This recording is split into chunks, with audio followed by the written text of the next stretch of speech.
citizen's complaint letter, or the anonymous letter. And in fact, you were sitting in a room on October the 8th, and the mayor leaned over to you and asked you about a wet t-shirt contest. The interesting thing about that particular comment is there was no reference to a wet t-shirt contest at all in the anonymous letter, none whatsoever.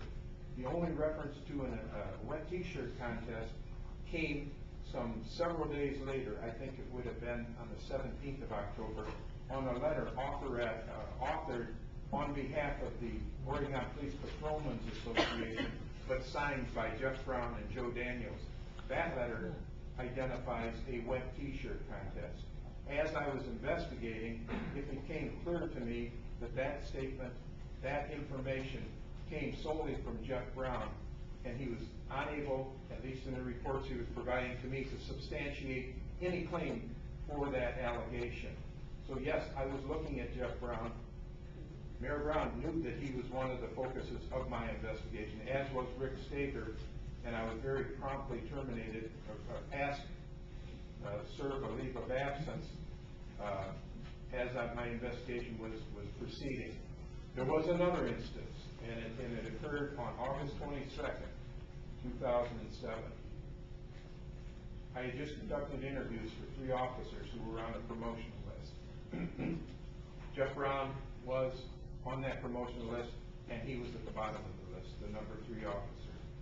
I had cause to be in the hallway, right directly out in this hallway here. And Mrs. Brown stopped me as I walked through the hall, and she made a statement to me, "Chief, how did Officer Brown do?" My mind was elsewhere, and I didn't recall what it was she was saying. So I responded back to her in exactly the same wording. "How did Officer Brown do?" She said to me, "Well, you interviewed for sergeant's promotion today, didn't you?" And I said, "Oh, yes."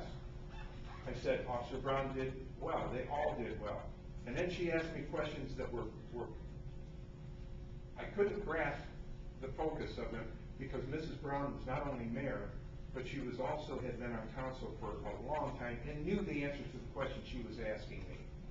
She asked, "Well, Chief, you have a rule of 3, don't you? You can promote any one of the 3 that's on the list. Have we ever bypassed anyone before?" And she knew the answers to those questions. She knew that in one occasion we had bypassed the number 1 candidate and promoted the second candidate because the number 1 candidate had significant discipline in his file at the time.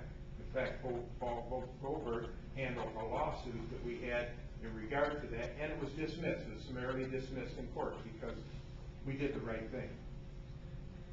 I told Mrs. Brown at that time that there was no reason to bypass the number 1 candidate. He was clearly the superior candidate for that promotion at that time. Mrs. Brown then walked away from me, and I was so struck, I went home and told my wife about that conversation. My wife says, "Watch out, Mayor Brown's going to get rid of you now." It was less than 2 months from that time, that conversation, the mayor called me into her office and told me she wanted my resignation because I don't match her management style.